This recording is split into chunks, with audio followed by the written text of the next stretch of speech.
It's another wonderful day. Hello, good afternoon, and warmly welcome to Live Chat with Paul on ETV Ghana, your world of quality TV. On this show, our aim is to inspire you, inform you, entertain you as well. And as I said last week, this month ETV, we have a lot of things going on. We have our Made in Ghana month, and we also have our corporate run, which will come off on the 21st of September. So you can participate if you are. We encourage all our viewers to patronize Made in Ghana goods and services. And my design or my dress is also provided by Hajj Designs. And when you go there, just look for Muhammad Ibrahim and he will do you good. We'll take a short break and we'll be back to continue.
This is Live Chat, and today my guest is Freda Nyame, and she is the Executive Director and Founder for Inspiring Young Achievers Network Africa. Freda, welcome to Live Chat. Thank you very much. How are you doing today? I'm doing great. Good. And your organization, Inspiring Young Achievers Network Africa, who are the young achievers that you are inspiring, or you are inspiring them to become young achievers? Okay, so basically what we are looking at is to inspire all the youth in Africa. Okay. We don't want only our focus to be Ghanaians, because that was our focus before we rebranded on the 27th of July. So what the organization does is we want to change, we want to nurture and want to transform the youth of Africa to achieve their goals through by empowering them and then supporting them as well. So some of the things we do is to mentor them, to educate them with educational materials and infrastructure. And then we also try to support them as well. Okay. You talked about empowering, you also talked about in education. What precisely do you do in these areas to help them achieve their goals? Okay, so when we visit these underserved or underprivileged communities, we support them with educational materials. We donate educational materials because most of the communities do not have basic educational materials like chalk, like duster, like books, like footwear. So we support or donate these educational materials to them. And then we also provide clothes as well as footwear for them. Then what we do is we also mentor them, because you can't just go to the communities, give them the books and then turn back. Like that would be baseless. So what we do is we try to encourage them and mentor them and let them know that they can also be like us, because most of us lived in the villages. Most of us come from the villages and we know how it feels. We know how it is to be in such conditions. So we try to encourage them to move on, like to embrace the environment that they live in, but then also to try harder or to strive to achieve their dreams or their goals. Yeah. So you talked about providing them with things. I mean, tell us about it, because I'm sure when you go to villages, you have a school where there are so many people in it, or in a community, you have even different kinds of schools. So do you provide for everybody, or how do you do that? We provide for each and every child in school on that particular day. So usually we seek for sponsorship and donations from the general public, and usually we've been receiving donation materials, or should I say exercise books, from Indomie Ghana. So we get these exercise books, we get the pens, pencils, the chalk and the other materials, and we visit about 5 communities in a particular district.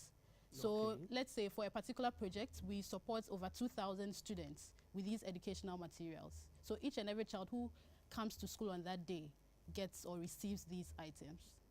Wow. And say you mentor them for 5 days. How does that help them? Because if just 5 days, of course, within some few days, they will forget it. Okay, so one way of sustaining our project is going back to the communities.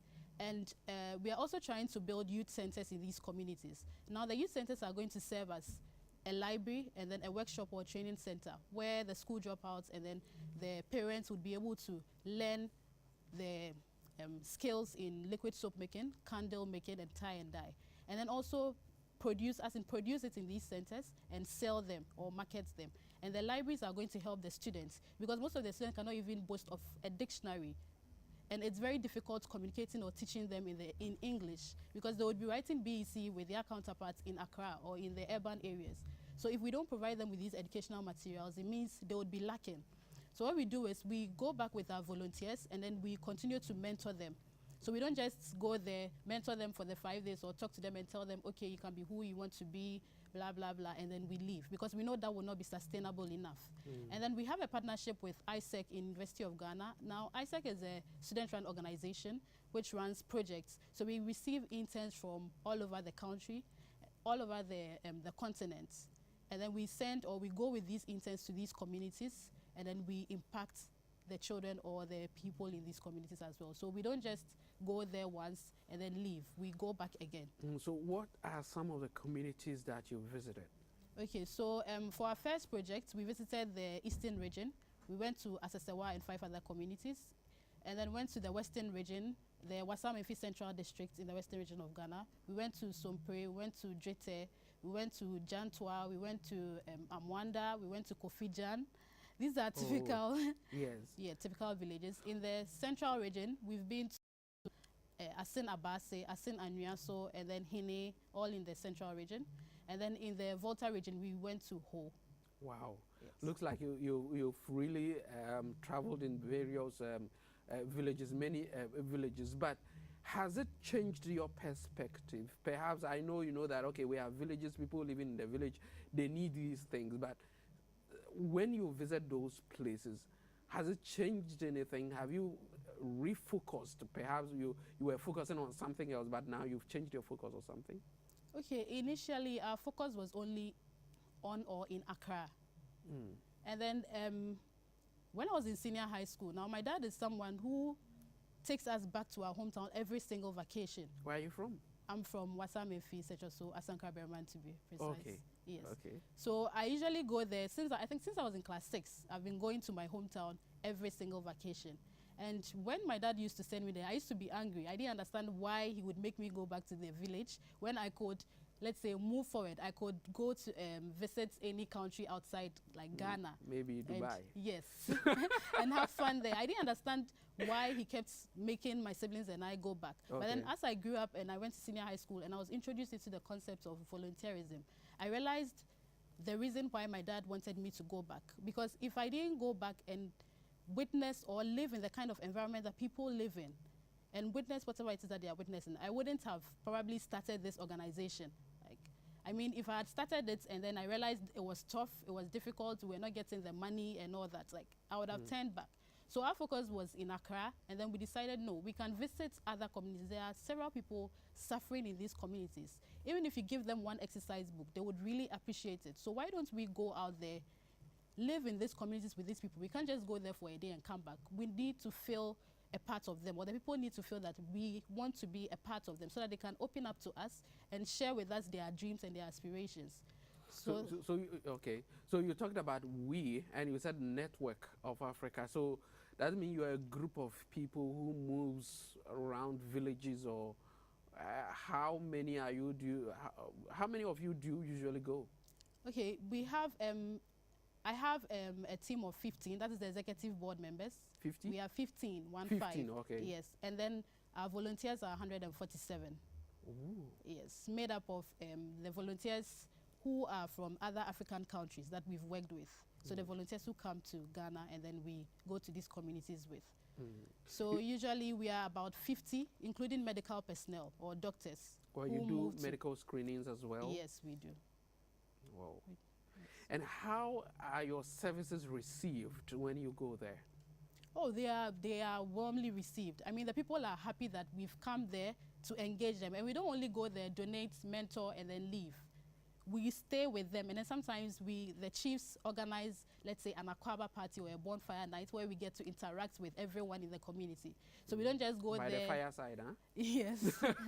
Yeah, so we get to interact or talk with them, like have a chat with them and tell them we are just like you. We are not, the fact that we are from Accra or we are from this side or that side doesn't mean we don't know what is happening. We are just like you and we want to help.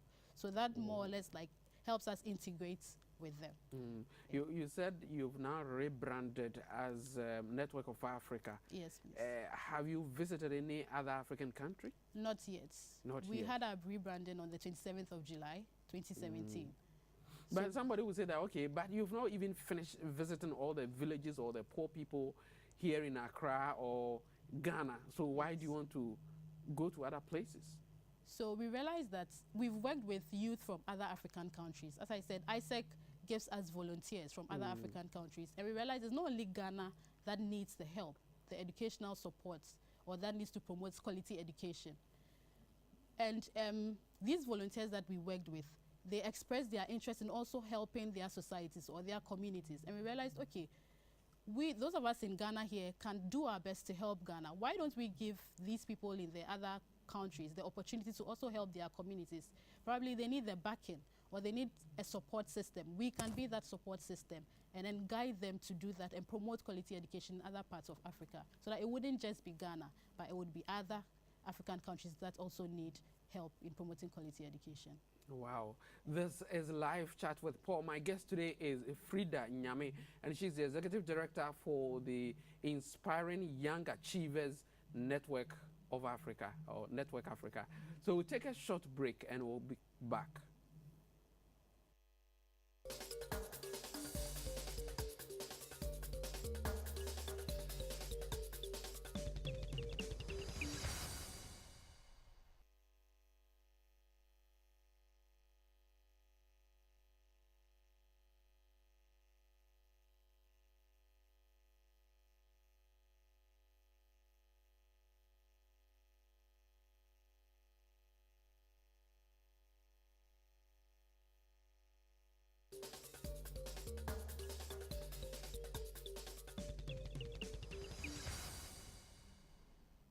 This is Live Chat with Paul. My guest today is Freda Nyame. She's the Executive Director for Inspiring Young Achievers Network Africa. And before the break, you also talked about building libraries or youth centers in some of these villages. Have you been able to build any, or you are yet to organize funds to do that? Okay, so together with the help of the community members, we've been able to construct or finish a building at Sompre in the Wasam-Ifi Central District. And right now we are looking at launching it in November, the final week of November. So we are looking at seeking for sponsorship in the form of books, furniture, and all the materials that we would need to open this youth center. So on the 11th of November, we'll be launching or outdooring Inspiring Young Achievers Network Africa. So it would be more or less like a fundraiser. So an opportunity for young people, for individuals who want to promote quality education in Ghana, to come together, to network, and then to raise funds to support these communities in building us in the youth centers that we want to construct. So 11th of November, where will you be doing this? The venue is yet to be communicated. Oh, okay. Yes. But are you on social media or anything that if somebody wants to contribute, the person can get in touch? Yes, please. So on Facebook, you can visit our page, Inspiring Young Achievers Network Africa. On Instagram, our Instagram handle is at IYAN_Africa. On Twitter too, it's IYAN_Africa. And our website is www.iyanafrica.org or www.iyanafrica.org. Great. So these things, how do you get funds to do all those things? So most of the funds are internally generated. That is, our members and our volunteers are sometimes given tally cards to raise funds, and then sometimes we send letters of sponsorship out, and then also from our family members, our friends, and then we also produce some of the liquid soap or t-shirts, pens, and then we sell them to generate funds. We've not elaborated on those things. Do you produce pencils and do you produce pencils as well? No, we don't. Okay, but you do the branding. Branding, okay. Yes. Then you're also talking about liquid soap. Yes. Is it your members who do them? Yes, so it's our how? members. Yes, our members produce the soap, and then we brand them, and then we sell them. Okay. Yes. So what you get from it? Yes. Do you train other people with these kind of the soap as well? No, we don't train other people. The only people we train are the school dropouts and the parents in the communities that we visit, and then our members as well. But we haven't yet organized, let's say, a session where we train. We call in the public to come and then be trained. Okay, yes. So you help dropouts. Yes. You train them for them to sell. So when they do that, do you employ them or you give them money to go and set up? Okay, so that is the main reason why we are building the youth centers. So that after we are done building it, these school dropouts would produce the liquid soap in these centers.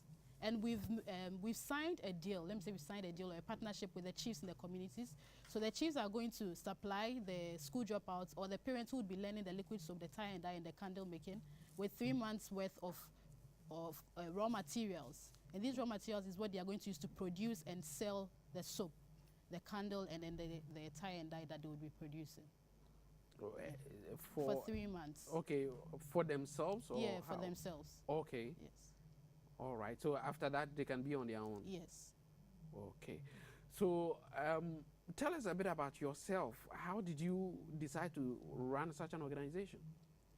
Okay, so I was a member of a student-run organization back on campus, University of Ghana, which is called ISEC. And during my 3rd year in the university, the president of ISEC Legon was my friend. So she actually gave members the opportunity to set up their own projects. And I wasn't ready for that because I was a shy type. I just wanted to be in my own kind of doing whatever it is I wanted to do. But then she pushed me to start the project. So we started as a project. And then after a year, you're supposed to hand over to someone else. So after a year, I think I was going to complete school after level 400. And then I decided that why don't I continue this? My friends also encouraged me to continue with it. So in 2016, January of 2016, we decided to register it as an organization and then continue to impact more people. So that is how the organization started. Yeah. Wow. But you talked about only, okay, maybe you started in school though, but it looks like with a very short period, you've been able to visit a lot of other places. Yes, please. So after school, did you take up any job? No. That is what I do. Yes.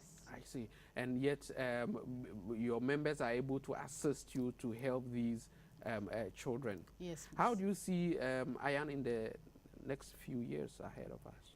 In the next 5 years, IYAN Africa would be, hopefully, would be in more than 5 African countries, and we would have set up 5 youth centers in 5 communities, which would be running like productively.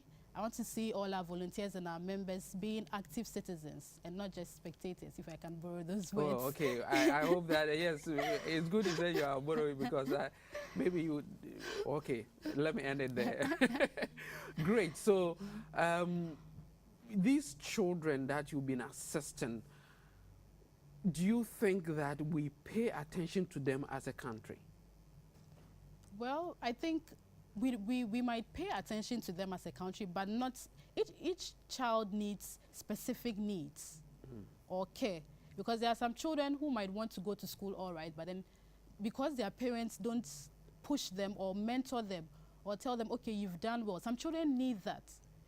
So we going there and we being the sort of like an idol or a mentor for them, more or less pushes them to reach for their goals. That's why we mentor them. That's why we stay there in the communities between 3 to 5 days. We get to interact with them and we get to talk to them and continue to encourage them that they can, no matter what they are going through, they can achieve whatever it is that they want to achieve. So I think as a country, the country should support more youth-led organizations or startups to go into these communities, because our ministers cannot go to these communities and stay there or live there between 3 to 5 days and cater to the needs of everyone.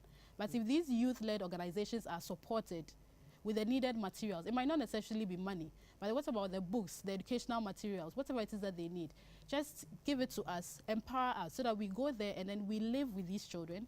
We continue to mentor and support them so that they can achieve their dreams. Growing up, what really did you want to do? Growing up, I wanted to be a forensic anthropologist. What's that? And so in Ghana, when you come here, you can work with the CID for crime scene investigations. And that is what I want to do. So I studied archaeology and psychology, University of Ghana. And then hopefully next year I would be pursuing my master's degree in forensic anthropology. So it is not that you've abandoned that, you still go ahead to do that? Yes, I will. Wow. What will be your final words? I want to tell the youth out there that if you have a dream, just go for it. I mean, some people have this perception that you have to be rich before you can help someone, but that is not the truth. I was a student, I was in my 3rd year, I had a group of friends who supported me, and my team members are mostly made up of my friends. You just have to go out there. If your dream is to help someone, if your dream is to do this or to do that, just reach for your dreams. Don't wait till you are rich, or don't wait. If you go out there and people bring you down, don't let it get you down. Like, encourage yourself, motivate yourself, and know that you can do it. Encourage yourself, motivate yourself, and know that you can do it. Yes, you can do it. This has been Live Chat with Paul. My guest has been Freda Nyame, and she's the Executive Director for Inspiring Young Achievers Network Africa. And that has been Live Chat. My clothing I was clothed, pardon me, I was clothed by Hajj Designs, and they are just opposite Highgate Hotel at Asylum Down. And thank you so much for watching, and always remember that God has created you for a purpose, and that purpose must be accomplished. Thanks for watching.